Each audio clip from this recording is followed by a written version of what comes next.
Mesdames et messieurs, bonsoir et bienvenue dans cette nouvelle édition d'information dont voici les titres.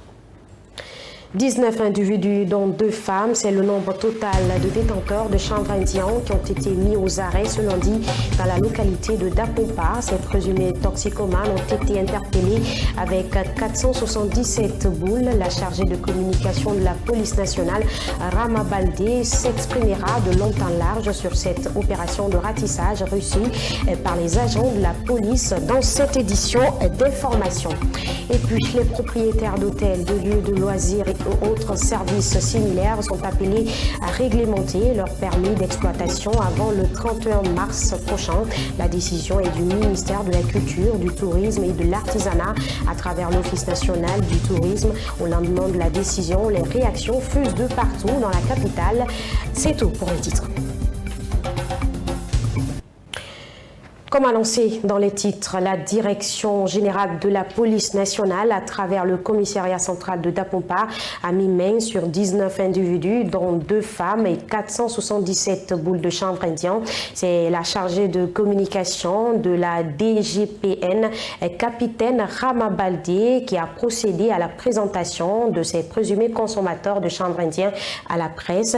Elle est au micro de Souleymane Souma et Marie-Pauline Kamara.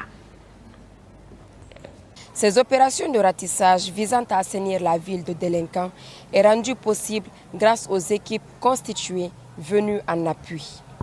S'agissant de la zone de Dapompa, la descente a eu lieu le samedi 8 février 2025 dans les temples, les nids de bandits, les marchés et autres bras de mer relevant de Tombolia, Lansanaya Barrage, Anta et Dapompa Plateau et Village. Ces mises en cause sont poursuivies pour association de malfaiteurs ainsi que vente, détention et consommation de chanvre indien. Des infractions prévues et punies par les articles 784 et 812 du Code pénal guinéen en vigueur. Ces présumés malfaiteurs seront présentés aujourd'hui même au tribunal de première instance de Mafanko pour répondre de leurs actes. Et puis, à travers un communiqué rendu public, l'Office national du tourisme informe les exploitants d'appartements, lieux de loisirs, hôtels, ainsi que des appartements meublés exerçant sur l'ensemble du territoire national de régulariser leur permis d'exploitation avant le 31 mars 2025. Cette nouvelle mesure visant à réglementer le secteur est saluée par certains acteurs. Un reportage signé Fatoumata Raousaleno et Wandel Kamara.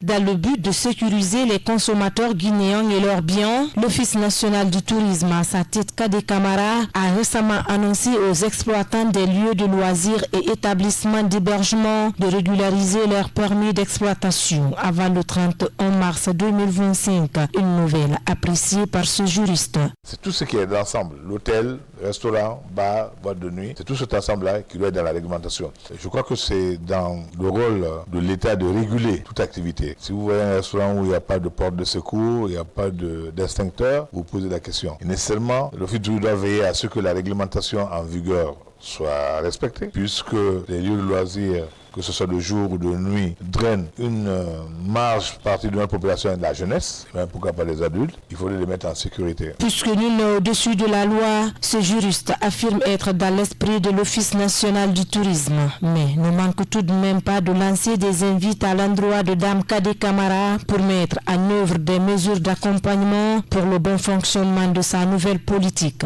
Il faut de la rigueur, il faut le contrôle. Il faudrait que l'Office du tourisme ait les moyens de sa politique, avec vérifier, contrôler toutes ces entreprises qui gèrent le monde. Mais il faudrait les accompagner aussi. Que dire les accompagner? C'est pas seulement de demander que la réglementation soit respectée, mais il faut un suivi.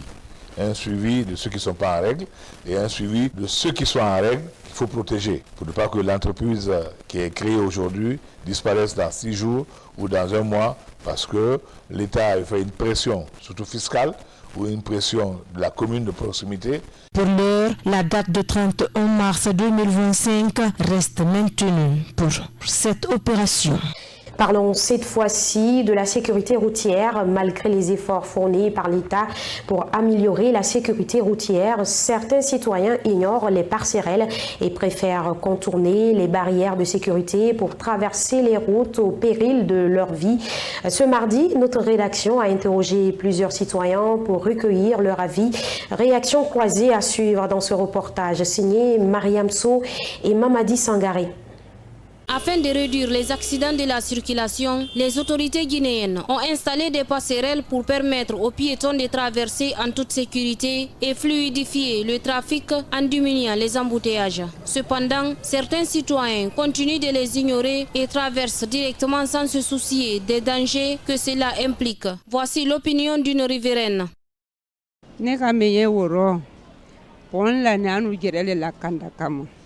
La passerelle là est mise pour nous-mêmes, car quand tu utilises la passerelle, tu évites les risques d'accident. D'autres refusent de l'utiliser à cause de la précipitation. Moi, j'invite tout le monde à utiliser la passerelle pour traverser.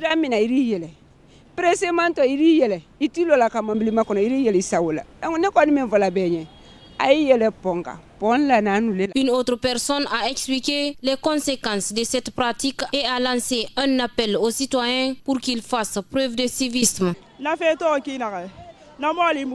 C'est normal, car l'État a mis le pont pour nous. Si tu refuses d'utiliser le pont et qu'il t'arrive un accident, c'est toi qui perds. Donc moi, j'invite les Guinéens à utiliser la passerelle.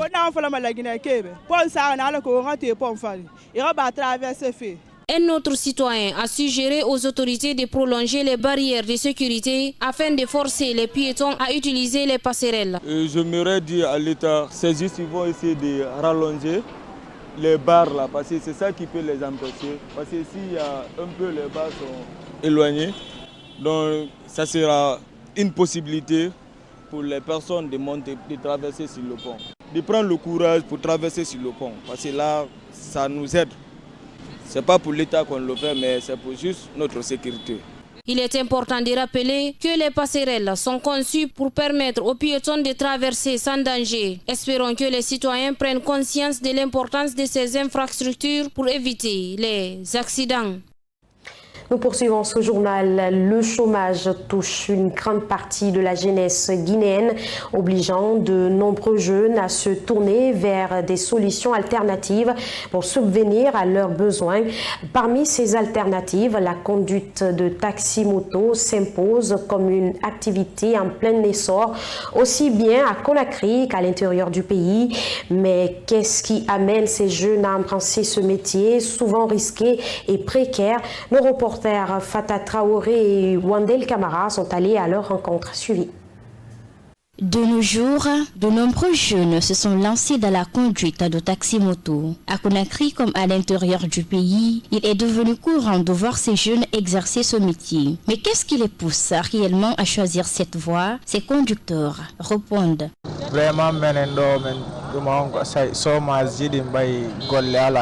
Vraiment non, c'est à cause du chômage que nous exerçons ce métier, pour ne pas rester à la maison. Il n'y a que la jeunesse qui pratique ce métier. Et la plupart du temps, ce sont des gens qui sont diplômés. Mais par faute d'opportunités professionnelles, nous sommes obligés de pratiquer ce métier. Car quelquefois, dans les administrations, même pour évaluer nos dossiers, ils demandent de l'argent. C'est pourquoi on préfère faire ce métier en attendant des jours meilleurs. Nokkel gonta sa ya winta gol fi golle ko mabe lando ma som jigono ton ta no sa ala andiare ko mada ba ko débrouiller da taw. Quand il y a beaucoup de chômage au pays, les jeunes peuvent se retrouver dans les mototaxis, de faire les mototaxis. Voir qu'il y a des jeunes diplômés qui sont aujourd'hui, comment dire, sur la moto, ils font des mototaxis et pourtant ils sont diplômés.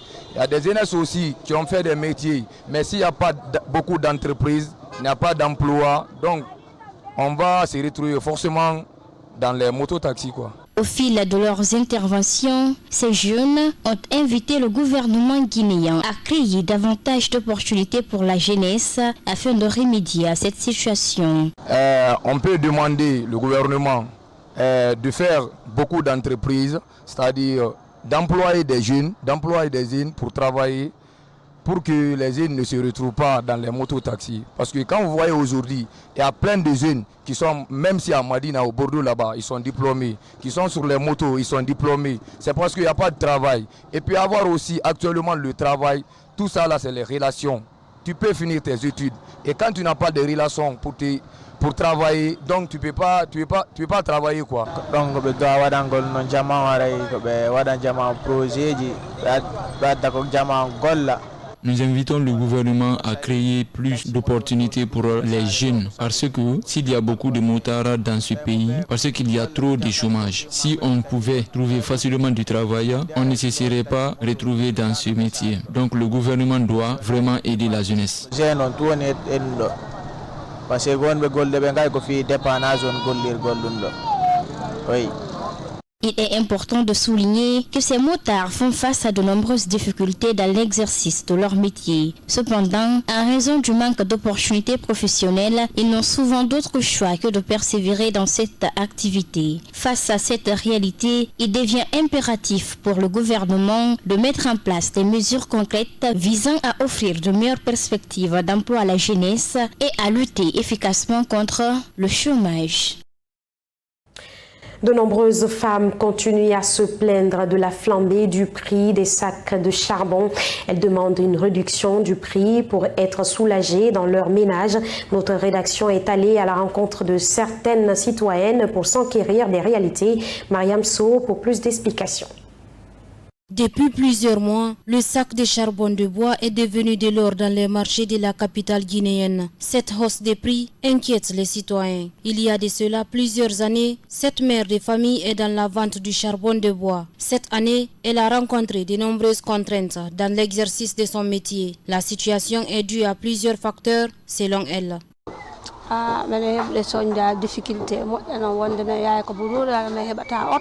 Vraiment, nous rencontrons des difficultés. Des fois, nous partons en brousse, mais on ne trouve pas de voitures, sans oublier la rareté des clients. Depuis 2019, je suis dans ce domaine et c'est pour subvenir aux besoins de mes enfants.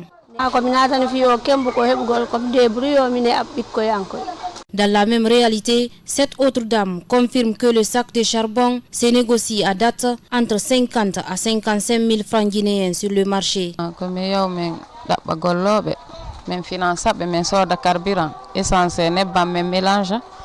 Nous cherchons des travailleurs, puis les financer. On achète du carburant. La dépense est énorme. Il faut payer les travailleurs car ils ont aussi des familles. Actuellement, la clientèle est rare. C'est pourquoi nous faisons rentrer les sacs maintenant. Sinon, ce n'est pas à l'heure là. Nous avons l'habitude de rentrer. Nous revendons le sac en gros à 50 000 et en détail, c'est à 55 000. En gros, on est de 55 000. En gros, on est de 40 000. Détail, on est à 55 000. C'est parfois dans le pays profond que les vendeuses partent chercher du charbon de bois, avec beaucoup de difficultés rencontrées en cours de route. Pour alléger les contraintes, elles tendent la main aux autorités à revoir la situation. Vraiment, nous demandons de l'aide auprès des autorités, car la poussière là aussi n'est pas bonne pour notre santé. Sinon ça, ce n'est pas un travail, c'est parce qu'on n'a pas les moyens. Donc, nous demandons vraiment de l'aide.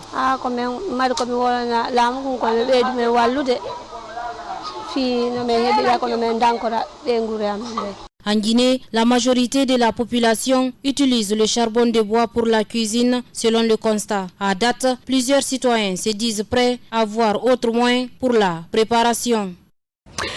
Parlons sport à présent. Après plusieurs mois de blessures, l'international guinéen Naby Keita retrouve les rectangles verts avec les U23 de son nouveau club Ferencvaros le week-end dernier.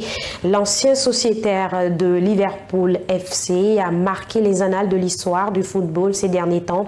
Ce retour du milieu de terrain guinéen va être bénéfique pour son club qui doit disputer la Ligue Europa et la sélection guinéenne pour les phases éliminatoires de la Coupe du Monde 2026.